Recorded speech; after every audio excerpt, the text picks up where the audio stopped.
Enright. Please go ahead. Hello, it's Zachary Pills from Citi Women here in the UK. In honor of World Mental Health Day, we are honored to have Gifty Enright here speak about her book called Octopus on a Treadmill. Gifty will discuss and highlight some of the obstacles that women face on a daily basis, and we'll discuss some of her own experiences and how she was able to overcome some of the challenges that women do face on a daily basis. So, thank you. Thanks, Ashley.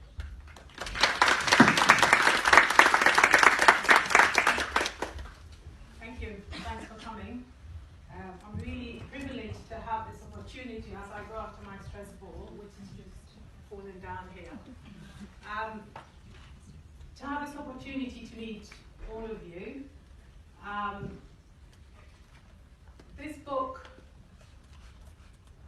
I was made to write this book by life and circumstances in my life. And I've been overwhelmed by the response of the book. And I dare you to be a woman and read this book and not connect to it. That is a dare I'm throwing out there. But anyway, so let's get into the meat of the book and why I wrote it. I'm sure some of you are looking at me and thinking, who is this person? Just a little bit about me. Next week I'm doing a talk at another women's network, and their title there is If I Can, You Can Too. That's next week.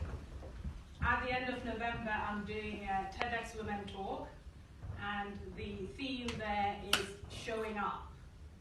Now, women currently, the noise is deafening. If you like, women have hit a zeitgeist at the moment. I was lucky that my book came out on the 100th year of the suffragettes. That was not by planning, I can assure you. That was just my editor chasing me until eventually I got my act together. And then suddenly, it looked like it all been planned magnificently. It didn't work out like that. No, it was just purely by accident that it happened like that. But it was because I was there, I was trying, and I was working at it. Now, who am I?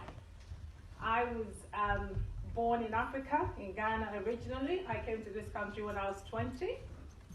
I trained as an accountant. I worked in IT. I've got a sports events management company. And as if life is not crazy and busy enough, I decided to write a book. And by the way, I've got 2 children. One started university three weeks ago. So 2 boys, a husband, and 2 Labradors. So there you go. Everything you need to know about me right there. I wrote this book because I find myself at a crossroads about 10 years ago. I was having a list of 14 symptoms. As I mentioned, I trained as an accountant, so spreadsheets are, just my modus operandi. So I put them in a spreadsheet just so I could track them and see when things were getting better, and actually put a rag status on them. The project managers in here, you know what I mean by the rag status. So every month I could see where I was, red, amber, green. And I've been asked now to put that template of the rag status out there so people can start tracking their well-being. Anyway, so I had my 14 symptoms, and it's interesting what we live with and what we just accept as women, and we think, everybody feels like that, just, until it got to a point where I suppose my husband had had enough of me whinging, and I'd been to my doctor a few times, and he said, these symptoms are consistent with your age, and so in the end, I went private. And the book actually starts from me standing at, just before I go into the tube at the tube station, basically questioning my sanity and my bone density. Anyway, so I then go through my journey, and it's been a battle from there to where I am now. It's been a 10-year journey. So literally 10 years ago, I thought, this is me, scrap heap. But now I feel better than I've ever felt. I am literally 105 years old, but let's not go into that.